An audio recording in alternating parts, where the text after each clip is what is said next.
Vamos al sermón de esta mañana, vamos a Primera de Juan, capítulo 5, versículos 3 y 4. Pero antes voy a dar una introducción. Habíamos hablado hace 8 días acerca de la fe. Habíamos hablado acerca de la obediencia a Dios y habíamos hablado acerca de todas las cosas que tenemos con el Señor y cómo se manifiesta esas cosas en amor. Nosotros como congregación nos amamos porque hay fe, porque hay un conocimiento de las Escrituras, entonces obedecemos. La obediencia es ese resultado de la fe y de ese amor. En los versículos 1 y 2, en los versículos 3 y 4 y 5 aún, Juan empieza a desmenuzar un poquito más claro lo que tenemos en Jesucristo, en el Señor. Ahora, es bien esto, es bueno lo que está haciendo Juan y necesario. ¿Por qué lo necesitamos tanto estas palabras que se van a expresar en el versículo 3, 4 y 5? A ver, en muchas ocasiones pensamos que la vida cristiana no es fácil, ¿verdad?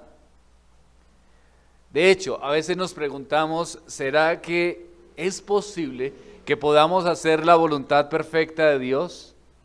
¿Se lo han preguntado? ¿Es posible yo poder vencer este pecado recurrente? Digo esto por mi propia vida, ¿no? O si realmente llegaremos al cielo siendo tan débiles. Es decir, usted se mira y empieza a pensar, ¿será que algún día llegaremos al cielo o llegaré mejor personalmente, hablando de mí y cada uno de nosotros? ¿Será que realmente algún día llegaremos al cielo con lo débil que somos? Porque en algunos momentos como que pareciera que el pecado es tan fuerte y nosotros tan débiles que no tenemos ¿qué? Esperanza.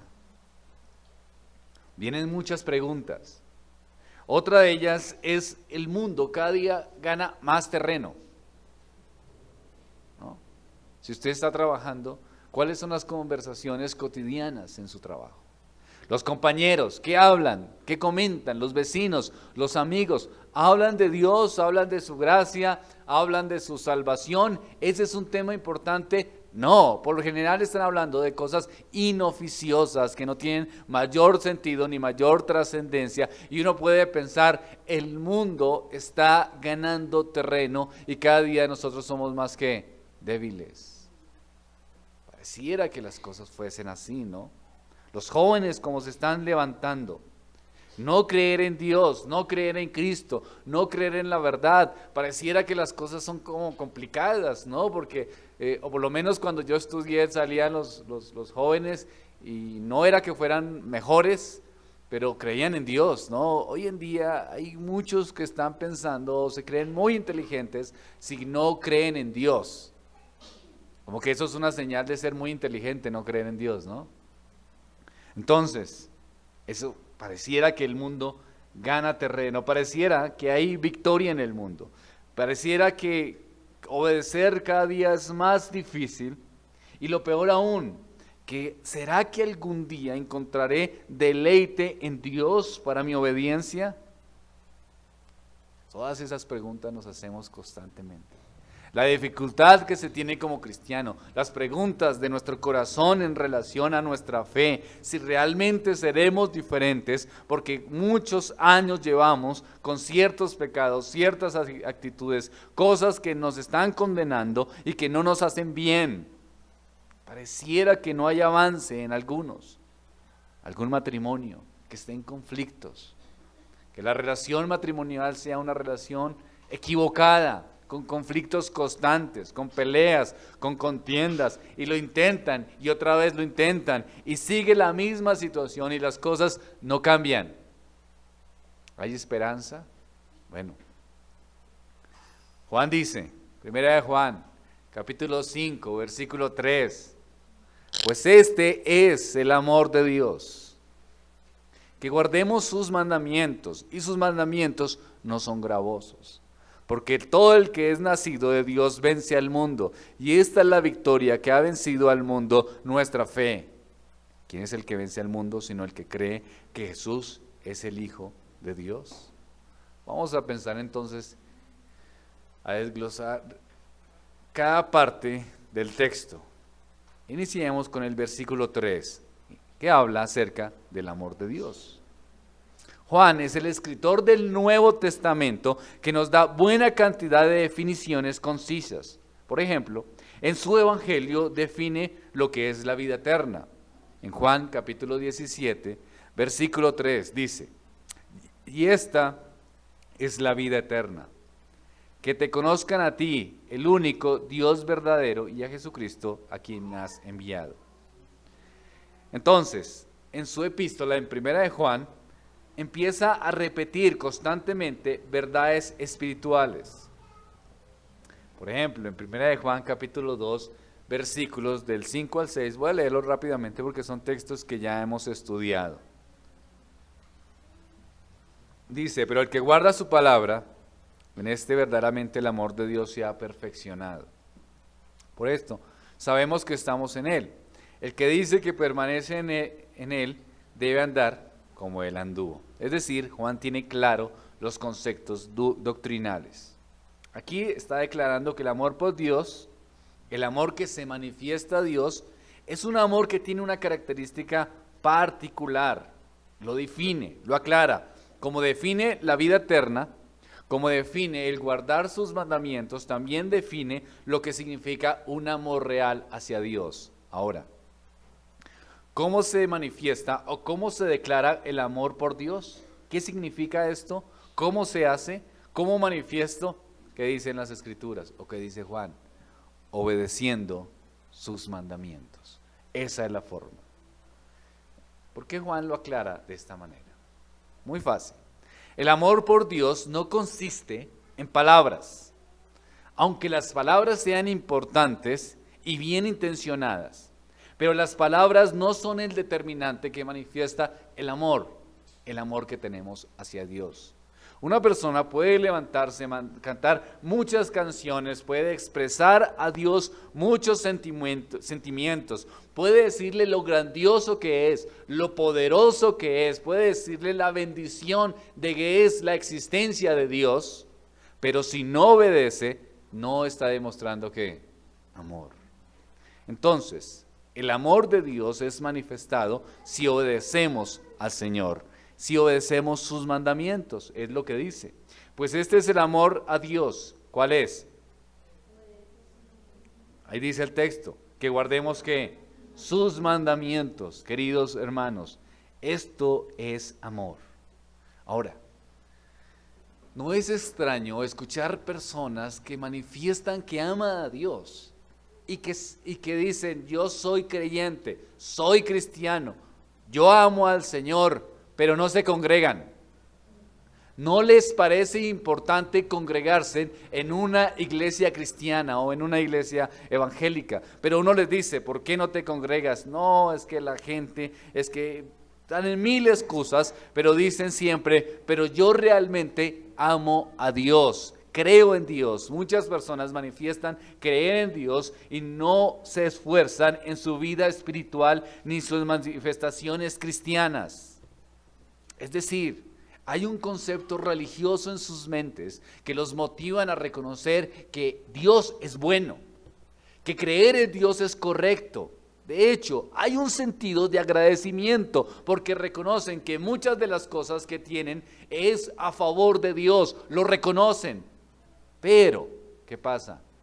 No hay amor allí. ¿Por qué? Porque el reconocimiento no es sinónimo de amor. Es decir, yo puedo ser el peor de los incrédulos, el más pecador de los hombres y levantarme, haber hecho cosas desastrosas contra Dios, contra las Escrituras, levantarme y decir, creo en Dios y le amo, porque lo que tengo Dios me lo ha dado. Puedo tener un corazón aún que reconoce que Dios es bueno y que Dios es importante, pero realmente ese reconocimiento no es sinónimo de ¿qué? De amor. No le amo. Reconozco eso sí, Puedo ser asertivo en lo que Dios ha hecho en mi vida. Puedo reflexionarlo, puedo pensarlo, puedo aún manifestarlo a otros y decir que sí, que Dios existe, que Dios es bueno, que Dios es misericordioso, pero no obedecerlo. No me importa Dios o lo que Dios diga. Me importa lo que yo creo y lo que yo pienso. Entonces, pues este es el amor de Dios, dice Juan. ¿Cuál? Explícanos, Juan, danos claridad en ese sentido. ¿De qué estás hablando? Del amor de Dios, pero eso puede ser algo que queda en el aire. Cuando hablamos del amor podemos pensar muchísimas cosas. Puedo pensar en un sentimiento, puedo pensar en unas canciones, en música, en danzas, en muchas cosas que expresen amor a Dios, como hacen en muchas iglesias, donde las personas cierran los ojos, se meten en un trance emocional, levantan sus manos y dicen, Dios, te amo, y empiezan a manifestar sentimientos, emociones, llanto, pero salen de la iglesia y siguen igual. Odio, rencor, conflicto, materialismo. Entonces, no, es más allá, dice Juan. Eso no es, esas expresiones son sentimientos. En algunos casos tendrán su lugar, tendrán su momento, pero cuando estamos hablando de amor a Dios es algo que más sublime, más perfecto, más de acuerdo a Él mismo y a su naturaleza, a su santidad. Entonces, ¿qué es, Juan? ¿Qué es? Que guardemos sus mandamientos. Muy bien. Pero aquí la cosa se complica, ¿verdad? No es tan fácil lo que Juan está diciendo, o por lo menos para mí no lo es. Lucho todos los días con obedecer a Dios, con hacer lo correcto, con pensar que lo que Dios dice es bueno y santo y que me beneficia. Lucho, porque soy un pecador que necesita todos los días de la gracia del Señor, y cualquier momento, cualquier descuido de mi vida me puede hacer caer. Entonces, ¿cómo hago para hacer esto? ¿Verdad? Porque el consejo es acertado, es correcto. ¿Cuál es? Pues que guardemos sus mandamientos, es una manifestación del amor de Dios. Sí, pero ¿qué hacemos? ¿Por qué? Porque no es fácil hacerlo. Y Juan nos cambia de perspectiva y nos dice, sí es fácil. No, Juan, no es fácil. No sé en qué mundo estás viviendo, ¿verdad? Porque no es fácil, o es una experiencia solo mía. Tal vez estoy diciendo una cosa que no sentimos todos, o sí lo sentimos. No es fácil. Nuestro carácter, nuestras emociones, nuestros pensamientos, nuestras ideas de la vida, de lo que es correcto, nuestros deseos, nuestras pasiones, someterlas a Dios no es fácil. Juan dice, sí lo es. Sí lo es. Pero ¿cómo es esto? ¿Sí?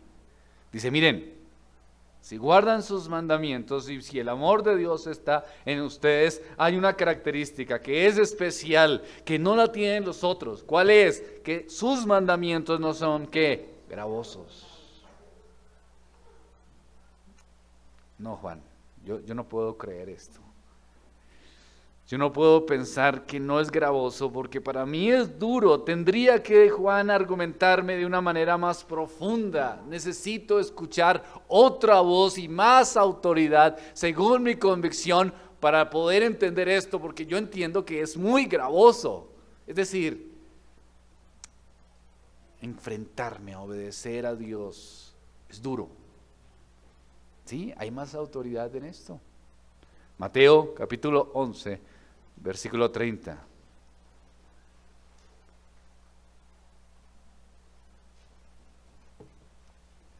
Juan reitera, toma las mismas palabras del Salvador, de Jesucristo, del Dios eterno, del Dios encarnado, de Cristo el Rey que manifiesta su poder, el Todopoderoso.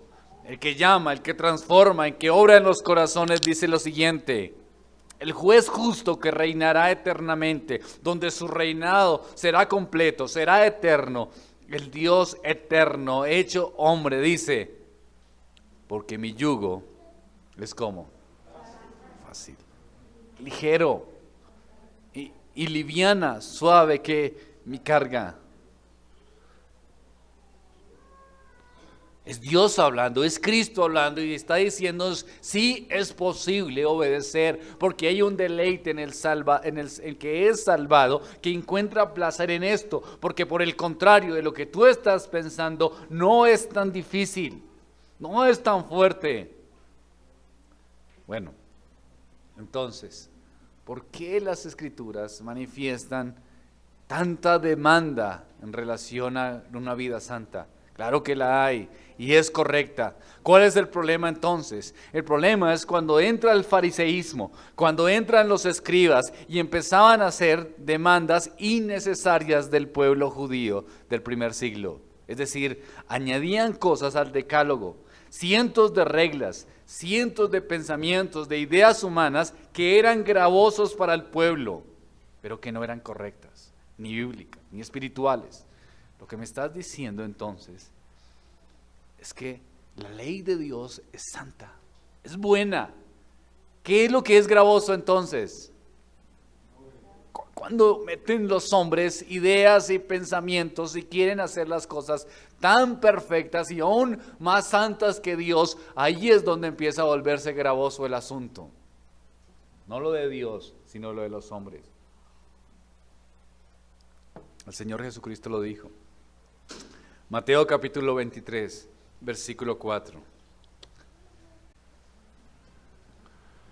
Dice Mateo capítulo 23, versículo 4, hablando acerca de los judíos y cómo entendían y cómo ellos interpretaban la ley de Dios, el decálogo, y cómo iban añadiendo más cosas a lo que Dios había dicho, pero en sus conciencias querían encontrar la perfección según sus pensamientos, cuando la perfección ya estaba en la ley de Dios y en el deleite de la transformación del Espíritu Santo en nuestros corazones, que nos lleva a encontrar gozo en esa ley. Pero otros estaban poniendo cargas, dice el versículo, porque atan cargas pesadas y difíciles de llevar y las ponen sobre los hombros de los hombres, pero ellos, hablando de los fariseos, ni con un dedo quieren moverlas. Entonces, hay cargas que son pesadas, pero por lo general las cargas pesadas no son las que Dios ha estipulado, sino las que colocan los hombres para tratar de hacer a los hombres mejores, pero ellos mismos ni siquiera las están viviendo. Es impresionante, queridos hermanos, cómo hay congregaciones donde ponen problemas por el corte del cabello, por el tamaño de la barba de los hombres, si está afeitado, si no está afeitado, por ciertas características en relación a las formas externas, pero no se preocupan por el corazón interno y el deseo de hacer lo que es correcto delante del Señor. Pensamientos de controlar la vida de los otros, para que los demás vivan unas vidas prácticamente santas, mirarles aún qué hacen con el sueldo, cómo manejan su propia vida, qué es lo que ven, qué es lo que no ven, todo al detalle, para tratar de que busquen la santidad total. Y poniendo más leyes, y poniendo más normas, y otras, y otras, y otras. Eso es gravoso, carga. Pero el Hijo de Dios, sin embargo, sabe que Dios le ha dado las leyes para su propia protección.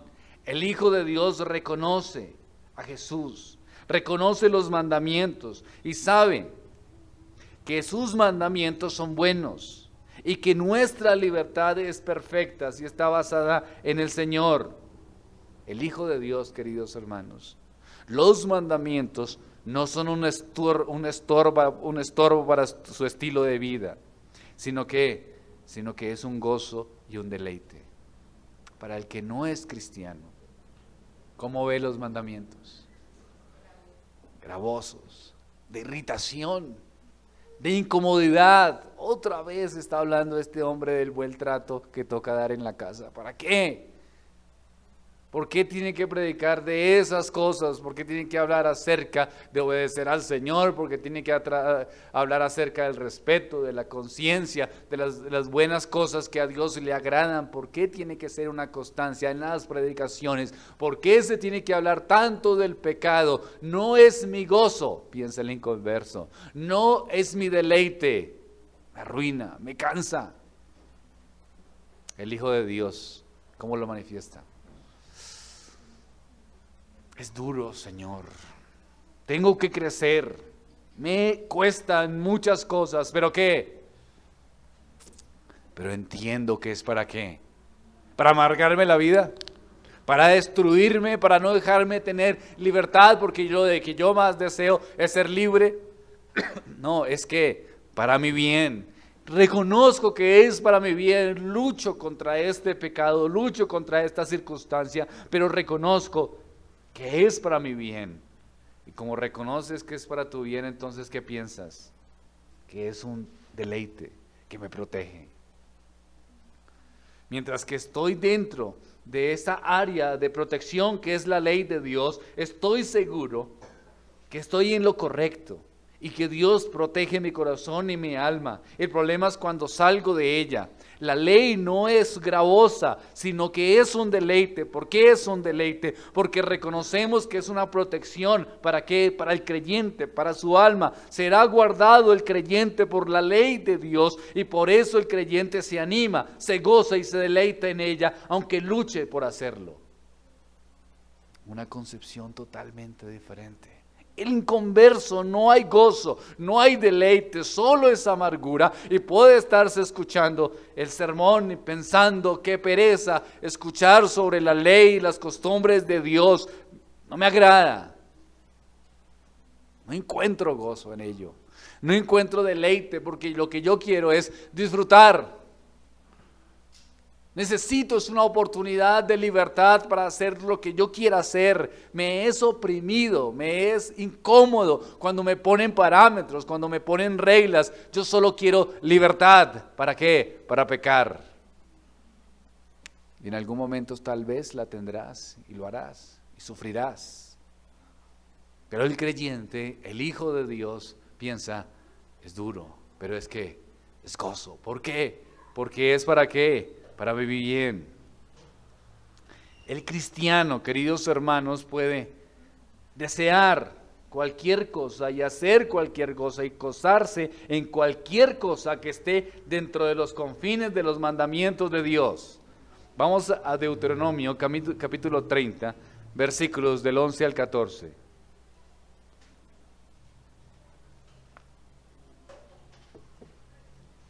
Deuteronomio capítulo 30. Versículos, desde el versículo 11. Miren lo que dice el Señor y que este versículo nos puede ser actual para nosotros. Deuteronomio 30:11 dice: porque este mandamiento que yo te ordeno hoy no es demasiado difícil para ti. Hay esperanza, es lo que está diciendo el Señor, ¿verdad? No, hay esperanza aquí. O sea, sí se puede, sí hay victoria, sí puede haber obediencia. Dios mismo lo está declarando, porque este mandamiento que yo te ordeno hoy no es demasiado difícil para ti. Y dice más, ni está ¿qué? Lejos. No está en el cielo, para que digas, ¿quién subirá por nosotros al cielo y lo traerá y nos lo hará oír para que lo cumplamos? Ni está al otro lado del mar, para que digas, ¿quién pasará por nosotros el mar para que nos traiga y nos haga oír a fin de que lo cumplamos? Porque muy cerca de ti está la palabra, en tu boca. ¿Y en dónde? Y en tu corazón. ¿Para qué? Para que la cumplas. Es decir, Dios obra en el corazón. Están sus pensamientos. Está la ley de Dios de las Escrituras, que está entonces obrando en nuestra alma. El Espíritu Santo obra junto con nuestro corazón. El poder de la fe, el amor, nos lleva ¿a qué? A la obediencia. No estamos solos. Es algo sobrenatural que está en nuestros corazones, que nos lleva a reflexionar de la importancia de la obediencia y nos motiva a hacerlo. Hermano, ¿entonces no pecamos? Sí, lo hacemos a veces. Pero ¿qué pasa? que lo pensamos y pedimos perdón al Señor y nuestro corazón dice, has aborrecido nuestro mayor deleite. ¿Qué ha pasado contigo? ¿Por qué has pecado así contra un Dios tan bueno, a un Dios tan santo, a un Dios que se goza contigo, a un Dios que te salvó de la miseria, a un Dios que quiere estar en una relación plena contigo? Las Escrituras salen y nos sentimos mal. Sentimos hasta rebote y deseos de depresión y de angustia porque hemos faltado a un Dios santo. ¿Por qué? Porque ya no es natural para nosotros el pecado. ¿Por qué no es natural?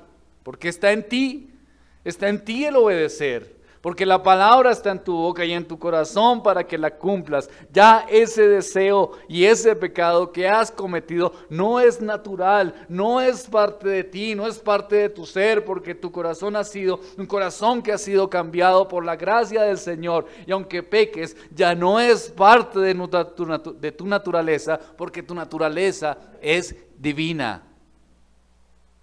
Si eres hijo de Dios. Nos sentimos tan mal, ¿verdad? Nos sentimos tan mal que pensamos, Señor, sálvame. Sálvame. Quiero hacer lo correcto. El cristiano desea que los mandamientos de Dios, y él dice como decía el salmista, en el Salmo 119, 47, dice, me deleito en los mandamientos de Dios. Esta es la versión de las Américas. Porque los amo. Me deleito en los mandamientos de Dios porque los amo. Ahora, podía disfrutarlo, podía gozarse, podía entenderlos, podía faltarlos, pero entendía que eran correctos. Me deleito, me gozo, es mi disfrute, sus mandamientos.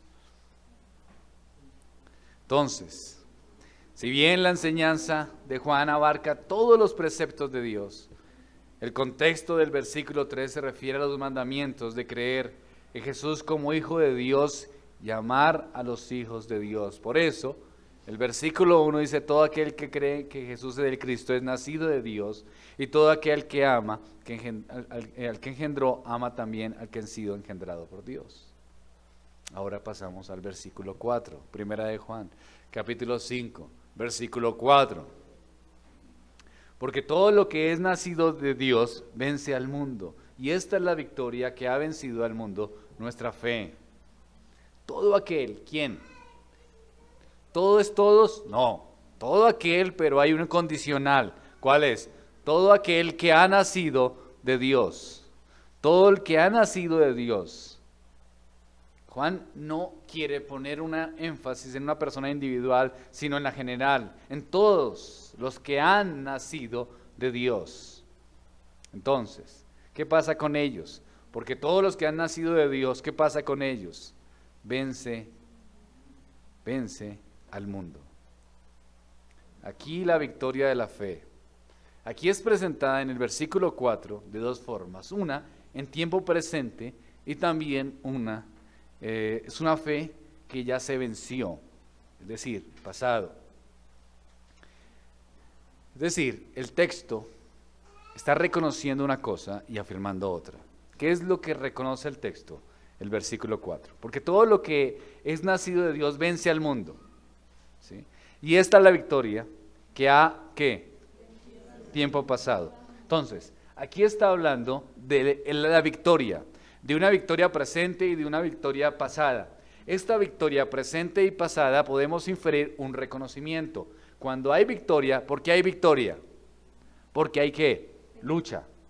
Es decir, la victoria representa que hay una lucha. Es la realidad que está reconociendo el texto. Que estamos en medio de un conflicto. Que estaban ustedes en peligro de perecer, de ser derrotados, que hay una batalla diaria, que todos los días la vivimos, que nos enseña a que tenemos que tener, las Escrituras nos enseñan que hay una victoria segura, pero que realmente hay una batalla constante. Eso es lo que dice la palabra de Dios. Pensemos entonces en lo que estábamos en nuestra introducción y en las preguntas. Sí la hay. Si hay una batalla constante, si hay una guerra, todos los días estamos pensando en luchar, todos los días tenemos tentaciones, todos los días tenemos amargura, tenemos sufrimiento, tenemos circunstancias, tenemos depresiones, pensamos cosas que no teníamos que pensar, estamos en una batalla constante, pero ¿qué es lo bueno de todo esto? Que la Biblia la reconoce. Bueno, descansamos, ¿no? La reconoce, pero hay más que eso. No solamente la reconoce, sino que nos enseña algo grande. ¿Qué es? Que esa es una batalla ya que en victoria. Es decir, la victoria es segura. No, pero, es decir, yo batallo, pero la victoria ya es segura. Sí. Entonces, ¿para qué batallo? No sé, la Biblia nos dice que tiene que batallar. No, pero si la victoria, pero si ya es segura, sí. Pero yo siento que pierdo. No importa lo que usted sienta. Lo importante es la realidad. ¿Y qué dice el texto en la realidad? Porque todo lo que es nacido de Dios que vence al mundo, y esta que es la victoria que ha vencido al mundo. Es decir, ya venció. Ha vencido y ya venció. No, pero aquí la cosa se complica, porque entonces está venciendo en tiempo presente o ya venció en tiempo pasado, juntas. Es decir, usted tiene dos poderes grandes para que su fe sea una fe firme, reconocer que la victoria es segura, porque dice las Escrituras inicialmente que ha vencido al mundo. ¿Quiénes? Todos los que han nacido de Dios. Por consiguiente, pueden proclamar victoria. Porque si hemos nacido en Cristo y por Cristo Jesús y Cristo ha vencido al mundo, entonces tienes victoria en Él. Pero no la siento, pero eres del Señor, entonces que tu fe crezca para que la experimentes y la veas con mayor claridad, porque sí hay victoria. Juan capítulo 16, versículo 33. Estas cosas dice. Os he hablado en Juan 16, 33, para que en mí tengáis paz. Aquí hay la gran promesa del Señor, ¿no? En el mundo tendréis aflicción. Ahí está. Sí, vas a sufrir, vas a experimentar dolor, sí hay angustia, sí hay sufrimiento, pero si soy hijo de Dios, no importa, estás en un mundo caído, tendrás aflicción. Lo prometo. En el mundo tendréis aflicción. Pero viene la gran promesa, la gran realidad presente y pasada. Pero confiad, yo he vencido al mundo. Jesús ha sido victorioso. Y si Jesús ha sido victorioso y tú has nacido de nuevo en Cristo Jesús, también eres victorioso junto con Él. Jesús ha vencido al maligno de este mundo y lo ha librado a su pueblo del poder de Satanás. Es decir, la batalla ya ha sido decidida a favor nuestro, aunque no ha terminado, pero ya está definida. Es extraño, ¿no? Por lo general la batalla se define cuando termina, ¿no? Pero esta es una batalla que está en presente, se está dando, pero ya está definida en el futuro. ¿Por qué? Por el pasado. Es decir, Cristo venció en el pasado, luchamos en el presente, pero la victoria es segura en el futuro. Extraño, ¿no? No como nosotros vivimos ni pensamos las cosas, pero real. Porque todo lo que ha nacido de Dios vence al mundo, y esta es la victoria que ha vencido al mundo, nuestra fe. Debemos pelear, queridos hermanos, como si la batalla dependiera de nosotros. Es la exhortación constante de las Escrituras, pero es de Dios y la victoria ya es segura. No podemos descansar, que mi mensaje no sea para desanimarlos, para pensar que ya no tienen que hacer absolutamente nada, todo lo contrario, para que tengan fe en la lucha.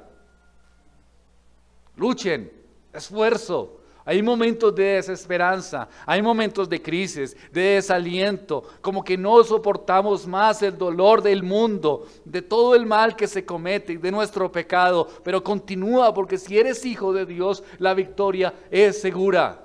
Lucha, esfuérzate y ten en cuenta lo siguiente, que un día llegará el reposo. no ha llegado, ¿verdad? Es parcial. Salimos del sermón y decimos, qué bueno. Y nos encontramos con problemas otra vez. ¿Verdad? Salimos animados, estimulados, vamos a la casa, vamos a orar, vamos a leer una buena película cristiana, llegamos al otro día al trabajo, nos encontramos con las luchas, con las tentaciones en el Transmilenio, cuando vamos caminando y otra vez pensamos, ya se acabó el reposo, ¿no? Duró apenas 2 horas. Sí, es un reposo, descansamos, es un reposo parcial, pero un día llegará el reposo permanente. No ha llegado, pero llegará. Ten fe en lo que Dios va a hacer en nosotros. Ten fe en lo que Dios ya hizo en la cruz del Calvario, en esa victoria que celebrará, un día será celebrada eternamente. Esa fe, queridos hermanos, nos ayuda a superar este mundo. Fe en su victoria, fe en su poder, porque es la realidad. A este mundo no le agrada a Dios. No le agrada a Dios. Estamos de visitantes, por decirlo de alguna manera, ¿verdad? Estamos en territorio enemigo. ¿Qué quiere el mundo de los cristianos? Que caigamos, que demos un mal testimonio, ¿cierto? Nos quiere poner en la peor situación. El mundo anhela, desea levantarse y decir, miren, esos son cristianos y hacen esto o hacen lo otro y pecan y hacen otras cosas. ¿Cómo aconsejan al mundo? Métase en esto. Viva de esta manera, ¿no? Pero va en contra de nuestros principios. No importa, no hay que ser tan radicales. Vive de esta manera. Escucha esto que es bueno, es agradable. El mundo odia el cristianismo, no lo desea, no lo quiere, aunque manifieste con sus palabras cosas diferentes, pero en la práctica no lo quiere porque va en contra de sus propios deseos y todo lo que le molesta está en el cristianismo.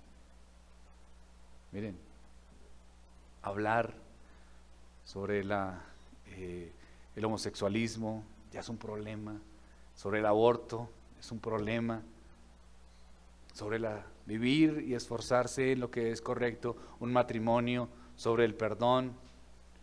El mundo nos quiere poner en la peor situación, cada día más. Entonces, ¿cómo hacemos?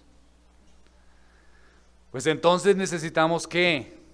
Fe. ¿Y qué más necesitamos? Pues entender que hemos nacido de nuevo. Y todo lo que es nacido de nuevo, ¿qué pasa con eso?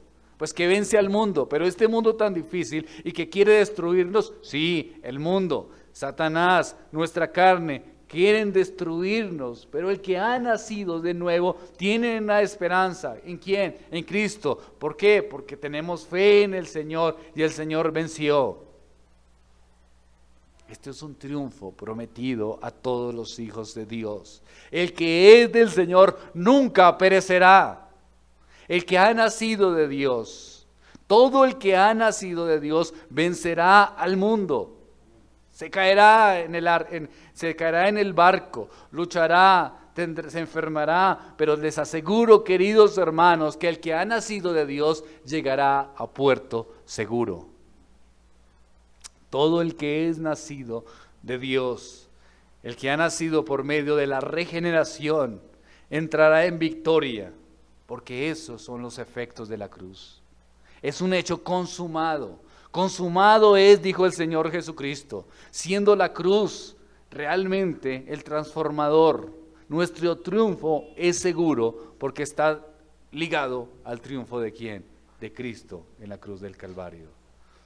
Todos los beneficios espirituales provienen de cómo nos identificamos como creyentes con Cristo. Morimos con Él, vivimos con Él, resucitamos con Él. Él nos hizo sentarnos en los lugares celestiales. Seremos manifestados con Él en gloria cuando Él regrese. Cuando Dios resucite, cuando Dios resucitó a Cristo de la tumba, lo sentó a la diestra y sometió a todas las cosas bajo sus pies. Él es nuestro Rey eterno, que un día disfrutaremos y nos gozaremos de Él para siempre.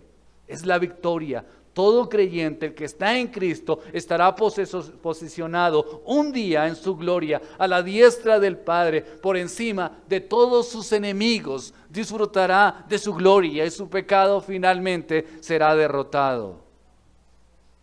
Volvemos al versículo 4. Ya está la victoria que ha vencido al mundo. Nuestra fe, ya está la victoria. La victoria, dice el himno. Como le decía John Yates, la fe es la victoria, oh victoria gloriosa que vence al mundo. Todo el que ha nacido de Dios encuentra la victoria. ¿Y esa victoria qué significa? Alguien puede estar preguntándose en su mente. Significa regocijarse, gozarse de la esperanza, del perdón que tenemos por medio de Cristo. Eso es victoria. Si usted es creyente, encontrará esperanza en el perdón. ¿Qué más significa tener victoria en Cristo?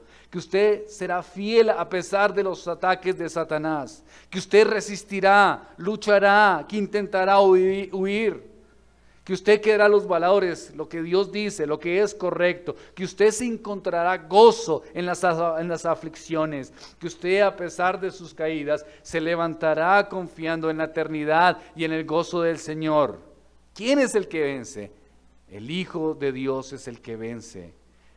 Este es el que encontrará victoria. Ahora, ¿cómo un creyente puede guardar los mandamientos de Dios? Dios nos ha dado su poder, sus fuerzas para vencer. Dios nos da la esperanza. ¿Cómo se llama eso? Nos da, según al final del versículo 4, nuestra fe.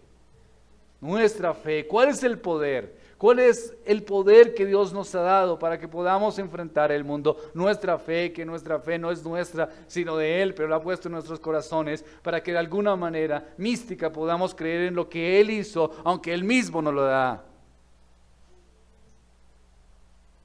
La fe, el poder de Dios, nos llama la atención. Nos lleva a repetir, nos lleva a entender, nos lleva a vivir correctamente y precisar lo que necesitamos. Fue en Cristo, fue en su gracia.